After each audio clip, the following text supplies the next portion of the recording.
I'm here in Florence, Italy, and I'm at a place where there's a copy of the original statue that Michelangelo created of David.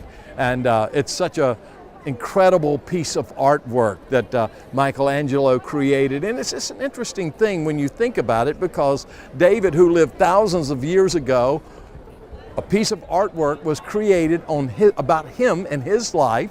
And then here, thousands of years after that, here we are watching this, and people from all over the world have come to look and see this statue. And it's a very interesting thing. Why would it be? You see, David was a man after God's own heart. That's why such a great piece of art was created about him. The Bible describes him as a man who loved God, who passionately sought the heart of God and to know God. And God used him in a mighty way. And God blessed his life, his work that he had. He led the children of Israel. He's considered one of the greatest leaders in all of human history. And David was a great man. But you know what?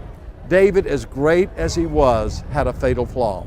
And we find at the latter part of his life that as much as God had used him, as much as God had blessed him, that he allowed that fatal flaw to take hold, and he ended up coming home one day, going on top of his roof, seeing a woman bathing, lust entered his heart.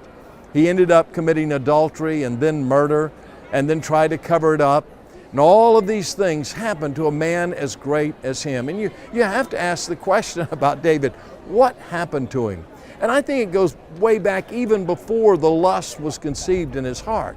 Because you see, there was a broken relationship between he and his wife. When he came home, when the Ark of the Covenant was brought back, he was so thrilled and excited to have the very manifest presence of God among the people of Israel, that he sang and he danced. Matter of fact, he stripped himself of his clothes and he danced in the streets, and his wife was embarrassed.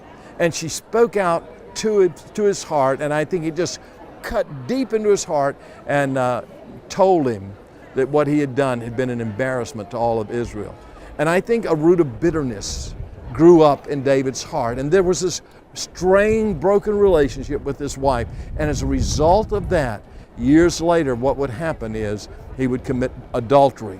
You see, if you let anything into your heart, whether someone said something that has hurt you, whether you allow a thought that's not pleasing to God, whatever it might be, you know, it's in the heart that what makes us great or what brings our destruction. The fatal flaw took place in his heart when he allowed something in his heart to cause a strained, a broken relationship with his wife.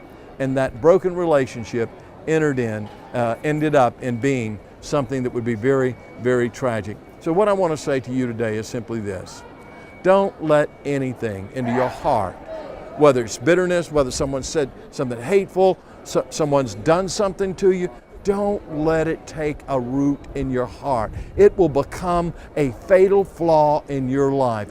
Guard your heart.